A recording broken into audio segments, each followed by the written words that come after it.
Bueno, había quedado pendiente un audio que yo primeramente había propuesto que fuese sobre el agrario laborismo, siguiendo la matriz que habíamos establecido de movimientos políticos conservadores, si se pudiesen definir así, en Chile que hubiesen tenido cierto éxito y que coincidentemente cubrían varias de las cuatro almas que habla Hugo Herrera de la derecha chilena, asimismo también de eh, que se puede considerar también cuatro interpretaciones que tenía Cristian Garay y también Jaime Chepare. Me costó hacer este audio porque si bien puedo hablar del agrario laborismo o del Partido Agrario Laborista, que tuvo éxito electoral en tanto a que apoyó la campaña presidencial de 1952 de Carlos Ibáñez del Campo, es complicado hablar de un solo movimiento porque, como vamos a estar explicando, eh, fue un partido más bien, fue un partido que se formó para justamente apoyar esta campaña, tenía algunos objetivos específicos, tenía un alma muy fuerte situada en un área del país, en un área geográfica del país, eh, pero no llegó a constituirse en movimiento. Sí tenía, y eso es súper interesante de ver, muchas almas internas o muchos movimientos internos representados, ¿ya? Que fue un movimiento corto, fue un partido corto, aproximadamente el año 45, cuando se funda el Partido Agrario en la novena región de la Araucanía, hasta el año 57, cuando ya finalmente hace eclosiones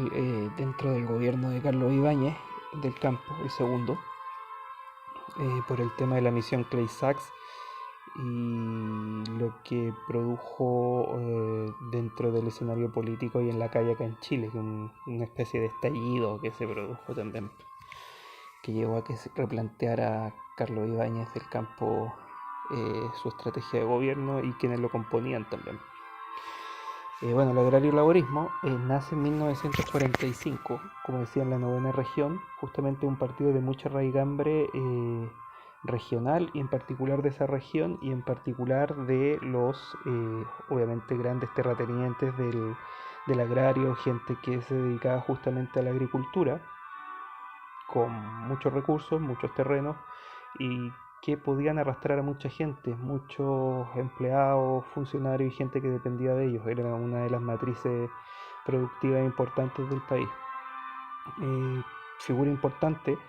me van a disculpar con los nombres porque hay muchos nombres y muchos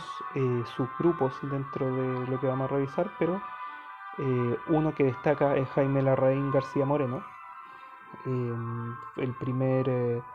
senador de esta agrupación y que con el correr del tiempo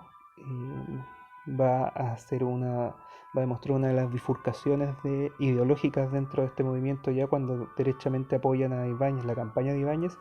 y el gobierno de Ibáñez. Larraín y la mayor parte de los primeros agrarios laboristas, entre los que está incluido por ejemplo Sergio Nofre Jarpa, muy joven, eh, eran social cristianos, muy católicos, muchos provenientes, como ya habíamos hablado en un audio pasado, de un partido conservador que ya estaba en decadencia, pero que estaba produciendo dentro incluso de su decadencia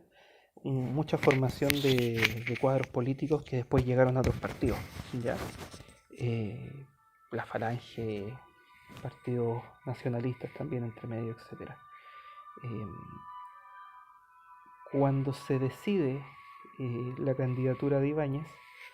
este espectro de la novena, décima región, o algo de la octava región de latifundistas, grandes agricultores, social cristianos, muy católicos, corporativistas, ya mucha influencia española, mucha influencia del franquismo, se deciden unir con otro grupo importante, menos orgánico que ellos, eh, que son los que van a apoyar la tercera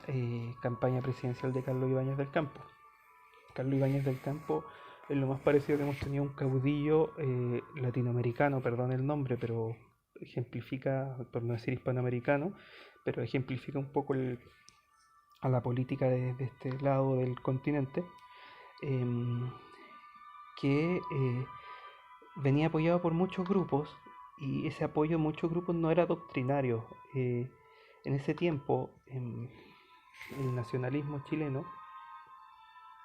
era, se podría considerar un poco de izquierda, ¿cierto? Una matriz de izquierda, una matriz más moderna o una matriz más estatista e muy influenciada por el peronismo, muy influenciado, quizás no Ibáñez del Campo en sí mismo, pero sí mucha de la gente que estaba detrás de él, entre ellos Guillermo Izquierdo Araya, que también fue diputado, senador, etcétera, por el peronismo argentino. Eh,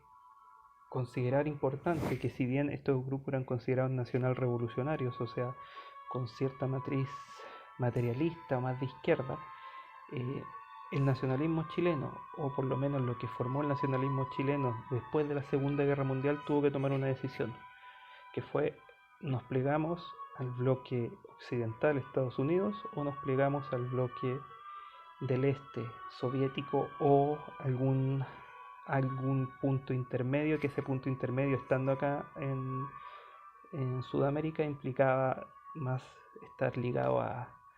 este tercer mundo que se llamó después, o tercera posición, que era bastante más cercana a la Unión Soviética. El nacionalismo chileno opta, entre ellos muy influenciado por Jorge Prat, eh, por ser más cercano a Estados Unidos. Se forma la Acción Chilena Anticomunista, viene el tema de la Ley de Defensa de la Democracia, y este nacionalismo, si bien tiene esta matriz de izquierda, geopolíticamente está ligado a Estados Unidos, al capitalismo. Diferencia, por ejemplo, que hay con Argentina. Cuando se empieza a articular este fenómeno populista que era Carlos Ibáñez, que Carlos Ibáñez no tenía mayor doctrina, él era un caudillo, él quería restablecer el principio de autoridad, él se consideraba portaliano, la gente que estaba detrás de él lo consideraba portaliano, lo consideraba que iba a barrer con la burocracia partidista que se había instalado con los gobiernos del Partido Radical durante los años 40. eh, Formaban un amplio espectro ideológico que fue muy difícil conciliar. ¿Ya? Se formó el Partido Agrario Laborista, eh, finalmente, en este bloque, que era el partido más importante, pero habían, por ejemplo, desplegado algunos cuadros que se habían salido del Partido Socialista, entre ellos el papá de Jorge Tarud, Rafael Tarud, que se habían salido cuando viene este tema de la Ley de Defensa de la Democracia, y una parte del Partido Socialista decide apoyarla y otra no decide apoyarla. Esa parte que decide apoyarla, que es la parte más del socialismo más antiguo, que es un socialismo anticomunista, antimarxista-leninista, viene con Ibáñez, empieza a teñir ideológicamente a esta gran coalición, ¿ya? Eh, por otro lado, empieza este fenómeno populista que dentro de la coalición, como habíamos hablado, gente como Guillermo Izquierdo Araya u otros querían asociar a un gran bloque continental populista, que en ese tiempo estaba Perón en Argentina, Getúlio Vargas en Brasil, que eran efectivamente mandatarios o movimientos que propugnaban una tercera posición, alejándose un poco del eje de Estados Unidos, lo que por omisión los hacía acercarse un poco más a la Unión Soviética, pero ellos no eran marxistas-leninistas, comunistas, no tenían ideología de guerra de clases, etcétera. Pero estaba esa tensión ahí. Ganan, Ibáñez tiene un resultado espectacular. Una de las votaciones, si lo vemos, casi dobla al segundo candidato, que era Guillermo Mates, si mal no recuerdo. Pero esta asociación tan variopinta no logra cuajar en el gobierno. Asimismo, para mucha gente, el votar por Ibáñez el año 52 implicaba, gente de izquierda, implicaba frenar a la derecha liberal, que fueron los segundos que sacaron más votos. Entonces no era un apoyo tan orgánico como se podría pensar. Sí tenía mucho apoyo popular por esta lógica antipartidos, de venir a solucionar todo, dar un golpe de timón, y de libertad ideológica doctrinaria.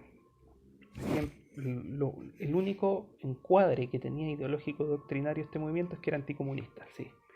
a la base.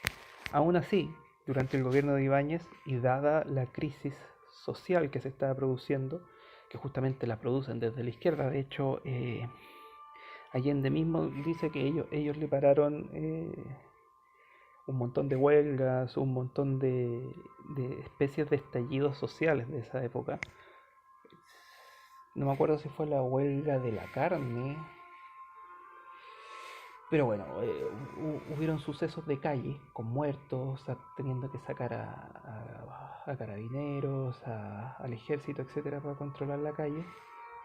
por la crisis económica también, que tenía que ver harto con un tema global, pero que no lo había podido manejar desde dentro del gobierno, eh, que hace que se desbande este movimiento y termine finalmente. Fue lo más cercano que hubo a una especie de nacionalismo populista chileno, con éxito, ¿ya? Porque de hecho mucha gente también del antiguo Partido Nacional Socialista Chileno, los nazistas, se plegaron al gobierno desde la izquierda, porque muchos venían de la izquierda, estaban en la izquierda, la vanguardia socialista y otros. Eh, pero finalmente Ibáñez,